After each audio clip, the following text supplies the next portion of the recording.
সুপ্রিয় শিক্ষার্থীবৃন্দ, সবাইকে শুভেচ্ছা। এইচএসসি ভূগোল প্রথম পত্র সৃজনশীল সকল প্রশ্নের উত্তর, পঞ্চম অধ্যায় জলবায়ুর উপাদান ও নিয়ামক। আজকের আমার আলোচ্য বিষয় হচ্ছে আপেক্ষিক আর্দ্রতা, রিলেটিভ হিউমিডিটি, যার ইংরেজিতে বল নাম হচ্ছে রিলেটিভ হিউমিডিটি। এই পর্বে আজকে আমার এই অধ্যায়ের 37তম ক্লাস। আমি পড়াচ্ছিলাম বায়ুর আর্দ্রতা। আর্দ্রতা শ্রেণী বিভাগে প্রথমে আমি পরম আর্দ্রতা, চরম আর্দ্রতা বা অ্যাবসলিউট হিউমিডিটি সম্পর্কে গত ক্লাসে বিস্তারিত আলোচনা করেছি। আজকে আমার আলোচ্য যে বিষয় আপেক্ষিক আর্দ্রতা, অত্যন্ত গুরুত্বপূর্ণ একটা ক্লাস। এবং এখানে এই প্রশ্নটা প্রায় পরীক্ষায় আসে।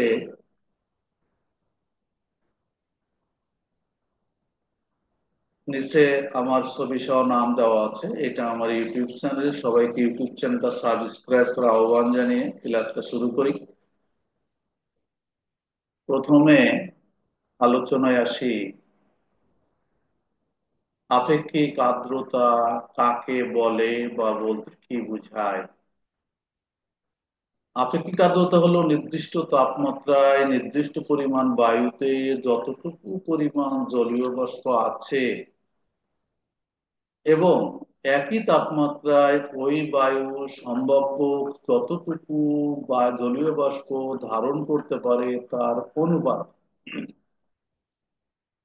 অর্থাৎ একটা নির্দিষ্ট তাপমাত্রায় নির্দিষ্ট আয়তনের বায়ুতে যে পরিমাণ জলীয় বাষ্প আছে, ঠিক একই তাপমাত্রায় একই আয়তনের বায়ুতে আর যে পরিমাণ জলীয় বাষ্প ধারণ করতে পারে, এদের যে অনুপাত, এই অনুপাতটাই হচ্ছে রিলেটিভ হিউমিডিটি বা আপেক্ষিক আর্দ্রতা। আপেক্ষিক আর্দ্রতা সবসময় শতকরা হিসাবে প্রকাশ করা হয়।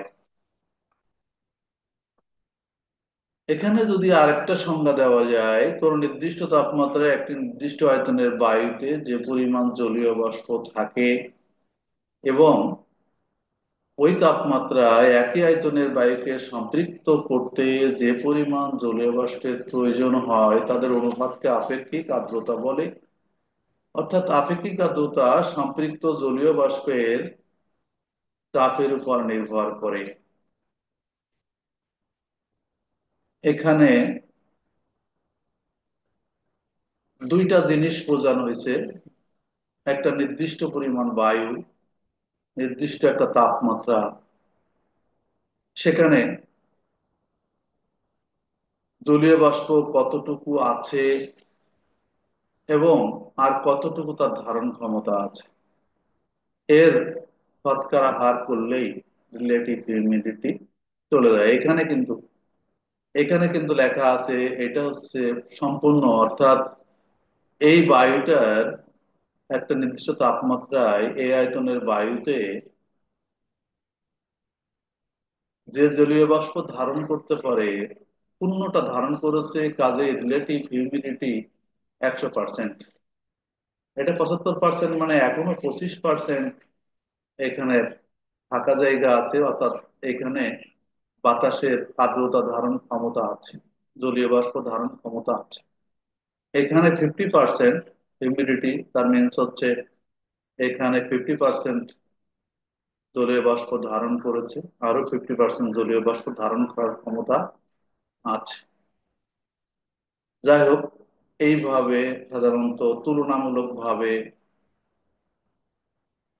তারপরে আমি যদি আরেকটু আলোচনায় আসি, সেটা আরো সহজ ভাবে, কোন উষ্ণতায় নির্দিষ্ট আয়তনের বায়ুতে প্রকৃত জলীয় বাষ্পের ভরের সাথে সে উষ্ণায়তায় সে বায়ুকে পরিতৃপ্ত করার যাবৎ প্রয়োজনীয় জলীয় বাষ্পের ভরের যে অনুপাত, তাকে আপেক্ষিক আর্দ্রতা বলে। বায়ু পরিতৃপ্ততার মাত্রা নির্ণয় করে একটি একটি সংখ্যা মাত্র, সবসময় শতকরা হিসেবে এটি প্রকাশ করা হয়ে থাকে। একই কথা যে নির্দিষ্ট নির্দেশ যে পরিপৃক্ত বায়ু মানে কি, আমরা আগে পড়েছি পরিপৃক্ত বায়ু। পরিপৃক্ত বায়ু মানে হচ্ছে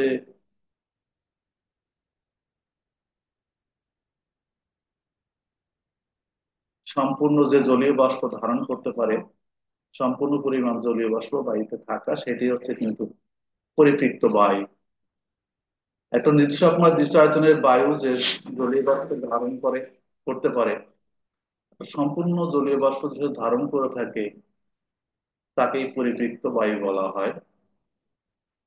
যাই হোক, এবার আমরা দেখতে পারি এখানে আপেক্ষিক আর্দ্রতার কিন্তু একটা সূত্র আছে। আপেক্ষিক আর্দ্রতার বায়ুতে জলীয় বাষ্পের পরিমাণ সংজ্ঞা অনুসারে একটা নির্দিষ্ট তাপমাত্রায় নির্দিষ্ট আয়তনের বায়ুতে যে পরিমাণ জলীয় বাষ্প আছে, আর নিচে দেওয়া হয়েছে কি ভাগ একই উষ্ণতায় বায়ুর জলীয় বাষ্প ধারণ করার ক্ষমতা, যেহেতু শতকরা হিসেবে প্রকাশ করা হয় গুণ 100। এখন ধরা যায় একটা নির্দিষ্ট আয়তনের বায়ুতে 25 ডিগ্রি সেলসিয়াস তাপমাত্রায় 20 গ্রাম জলীয় বাষ্প আছে, এবং এ বায়ু এরূপ তাপমাত্রায় 25 গ্রাম পর্যন্ত জলীয় বাষ্প ধারণ করতে পারে বা ধারণ করার ক্ষমতা আছে। তাহলে আপেক্ষিক গুরুত্ব কত হবে, আপেক্ষিক আর্দ্রতা কত হবে? এখানে দেখো, বায়ুতে জলীয় বাষ্পের পরিমাণ কত আছে, এখানে হচ্ছে 20 গ্রাম প্রতি ঘন সেন্টিমিটারে। আর একই উষ্ণতায় কত আছে, 25 গ্রাম ধারণ করার ক্ষমতা আছে 25 ডিগ্রি সেলসিয়াস তাপমাত্রায়। আর গুণ 100, অর্থাৎ এই 20কে 25 দিয়ে ভাগ করতে হবে। 20কে 25 দিয়ে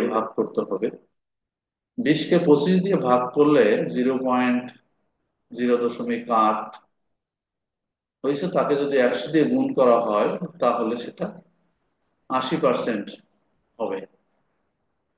অর্থাৎ এইটা কি হলো, যে পরিমাণ জলীয় বাষ্প আছে, 20 গ্রাম জলীয় বাষ্প আছে, ধারণ করার ক্ষমতা আছে 25 গ্রাম একই তাপমাত্রায়, এটাতে ভাগ করলাম, হলো 0.8। আর তাকে যদি শতকরায় প্রকাশ করা হয় 100 দিয়ে গুণ করলে 80% হয়। অর্থাৎ এরকম যদি থাকে, তার আপেক্ষিক আর্দ্রতা হবে 80%। বলাই হয়েছে যে সবসময় এই যে আপেক্ষিক আর্দ্রতা, এই আপেক্ষিক আর্দ্রতা শতকরা হিসাবে প্রকাশ করা হয়ে থাকে। যেখানে আমরা পরম আর্দ্রতা পড়েছিলাম, পরম আর্দ্রতা কিন্তু এই শতকরা হিসেবে প্রকাশ করা হয় না। তো যাই হোক, অত্যন্ত গুরুত্বপূর্ণ জিনিসটা যে আপেক্ষিক আর্দ্রতা সম্পর্কে তোমাদের জানতে হবে। তাহলে আজকে আমরা কি শিখলাম, এখানে আপেক্ষিক আর্দ্রতা কাকে বলে, কি আপেক্ষিক আর্দ্রতা সাধারণত কি হিসেবে প্রকাশ করা হয়, সেটা শতকরা হিসেবে প্রকাশ করা হয়। আর এর কোনো আসলে যেহেতু অনুপাত, আমরা জানি যে আপেক্ষিক আর্দ্রতার কোনো বিশেষ করে আপেক্ষিক গুরুত্ব আপেক্ষিক হলে, তুলনা করা হলে সেটার কোনো একক থাকে না, সেহেতু এর রিলেটিভ হিউমিডিটি বা আপেক্ষিক আর্দ্রতার কোনো একক নাই। যাই হোক, সবাইকে শুভেচ্ছা জানিয়ে ধন্যবাদ জানিয়ে আজকের ক্লাসটা এখানে শেষ করি। আল্লাহ হাফেজ।